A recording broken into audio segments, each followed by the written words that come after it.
Amis de la mesure, bonjour. Il y a quelques temps, je vous ai présenté un petit LCR metteur là, que j'avais trouvé sur Banggood.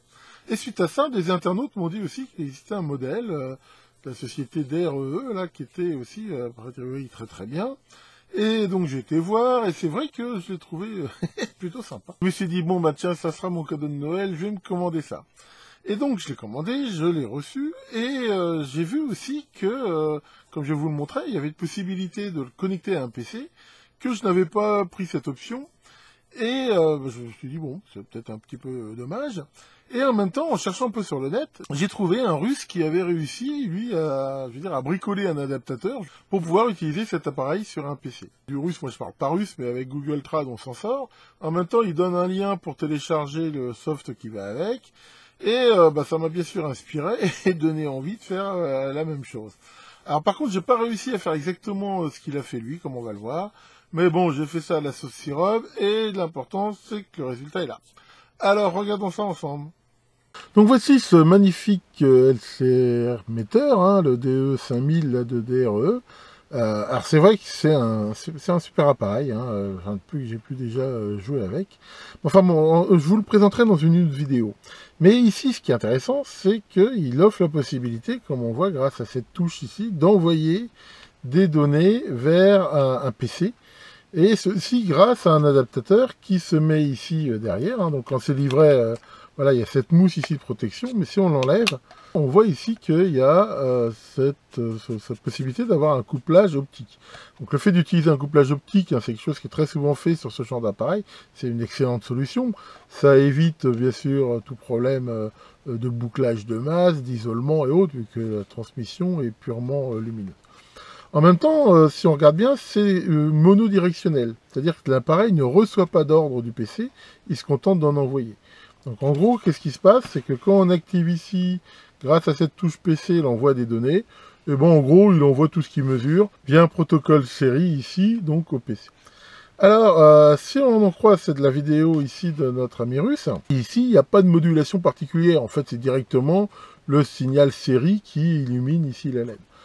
Ce qui à la limite se comprend, hein, contrairement à une télécommande où on a besoin d'avoir de la portée, où souvent il y a une modulation, le protocole utilisé est fait pour être beaucoup plus, je veux dire, résistant aux erreurs.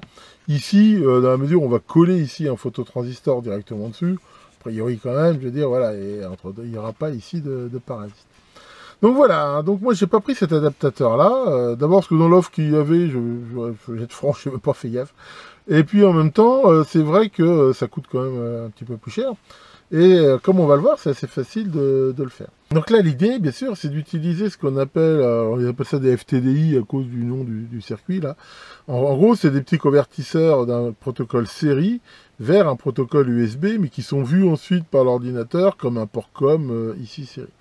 Donc voilà, le truc c'est que ici, lui, il attend ici un signal, on va dire de logique TTL ou 3,3 volts, hein, on peut choisir ici. Et ici, pour le convertir comme ça. Donc voilà, l'idée, ça va être de convertir ici le flux d'impulsion lumineuse ici en signal. Alors, apparemment, le russe, lui, il a soudé directement un phototransistor directement sur l'entrée.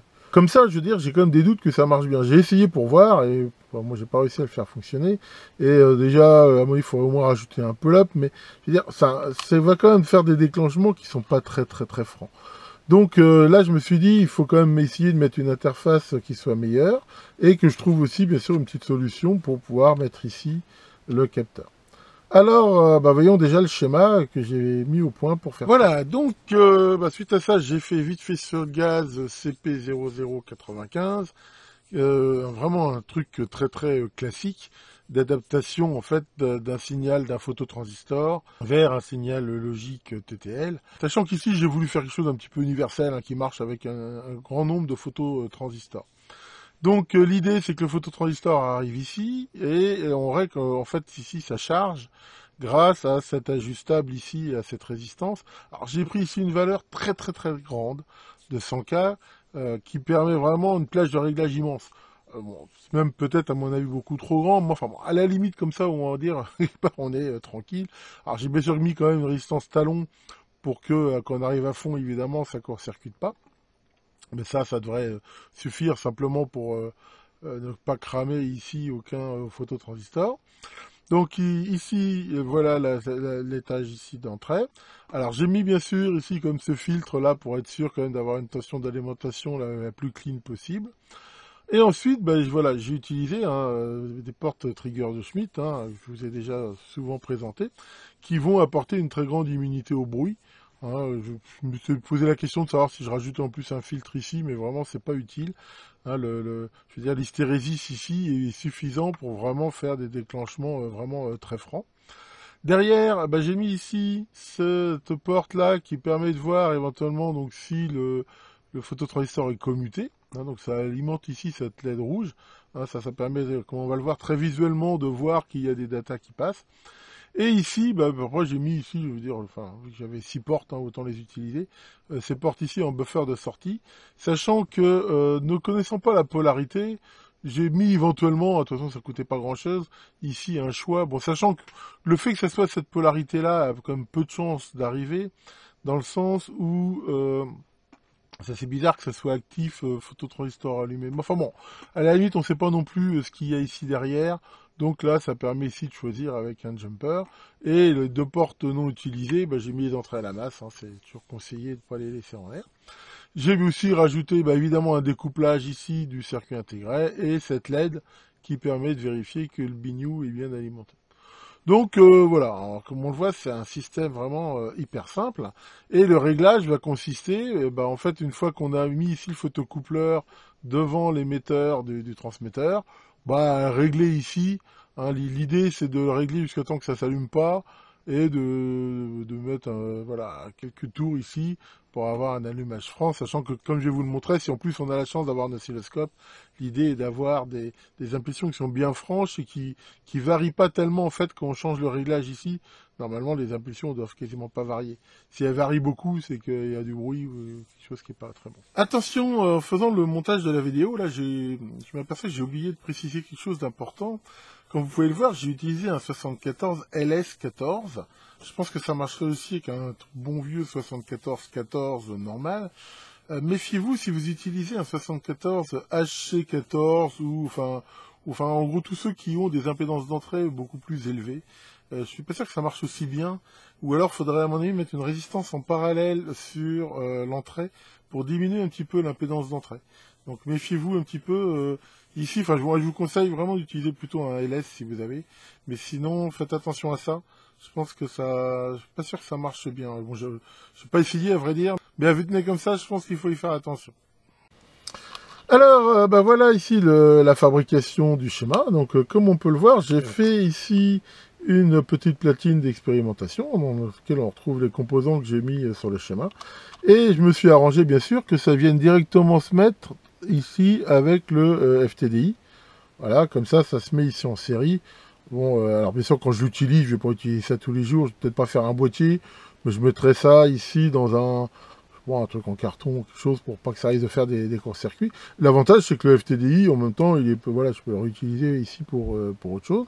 Donc, on retrouve ici le circuit, ici le petit jumper de polarité et ces petits supports là pour résistance là et tout. Enfin, je vous ai déjà montré dans ma dernière vidéo. Et ici, donc, le capteur, et voilà, j'ai trouvé un phototransistor de récup et j'ai tout bêtement taillé ça dans une mousse avec un point de colle. Et ça se met très très bien ici, voilà. Il suffit de le mettre comme ça. Et c'est pas plus compliqué. C'est vraiment un truc super simple et ça marche très très bien. Voilà. Alors c'est vrai que le russe, lui, il avait fait un truc beaucoup mieux dans le sens où il avait intégré le FTDI dans un beau boîtier qu'on peut voir imprimer soi-même en 3D. Enfin, vous pouvez voir ici son lien. Mais enfin, voilà, bon, moi, j'ai pas besoin de faire tout ça. Ici, je pense que c'est largement suffisant pour mes besoins. Et l'avantage, c'est qu'éventuellement, alors peut-être avec un autre adaptateur, un autre phototransistor, mais on peut imaginer que ce truc-là marche avec d'autres systèmes, sachant que c'est assez courant, ce genre de choses. Donc voilà, pour l'essayer, on voit que c'est très simple. Il suffit de brancher ici le capteur et une sonde d'oscilloscope sur la sortie. Donc on doit voir ici la LED rouge qui clignote à chaque fois qu'il y a des bursts de données. Et l'idée, c'est que, alors déjà, de régler ici l'ajustable pour essayer déjà d'avoir comme ça un clignotement franc. Mais l'idéal, est bien sûr d'avoir un oscilloscope et de regarder ici, d'avoir donc des impulsions comme ça qui sont bien franches. Et voire même, si on a l'option de décodage de bus, comme sur celui-ci, de le mettre, a priori, c'est du 9600 baux. Et on voit ici les données qui transitent à chaque burst de données. Voilà, on voit qu'en gros, ça envoie à chaque fois voilà, des impulsions comme ça de données. C'est chaque burst ici de caractères correspond en fait à un clignotement de la LED. Donc voilà, comme on voit, la mise au point est très très simple. Voilà, donc là j'ai démarré le programme, donc j'ai mis en route le testeur et donc j'ai appuyé sur la touche PC de façon donc qu'il envoie les données. Donc moi chez moi, mon FTDI apparaît sur COM11 et ici donc je le lance et on voit ici donc qu'on retrouve tout à fait l'affichage, on va dire quelque part du système. À la limite, c'est même plus complet dans la mesure où on voit que on a ici toutes les informations d'un coup, on n'est pas obligé de les choisir. Donc là, je vais mettre un condensateur, par exemple, ici pour le mesurer. Donc là, je le branche sur le testeur. Et voilà. Donc là, on voit, voilà, c'est un condensateur de 10 nano et on le voit ici, donc très bien apparaître. Donc voilà, ici, alors on a la possibilité ici de voir aussi toutes les valeurs. Et aussi de voir ici sous forme de graphique éventuellement donc l'évolution ici des valeurs. Donc pour info, on peut aussi tout voir d'un coup. Donc sinon, on voit ce soft, en fait, il est pas mal fait. On voit qu'il est sous forme d'avoir ici cette fenêtre, donc qui est celle qu'on vient de voir, qui met l'affichage des valeurs. Ici, le tableau qui enregistre toutes les valeurs, ici, donc, au fur et à mesure. Et éventuellement, on peut même voir ici l'évolution sous forme de graphique.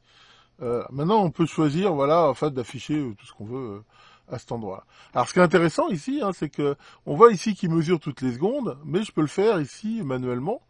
Donc, pour cela, il faut que j'arrête l'enregistrement. Voilà, je me mets en mode manuel trigger.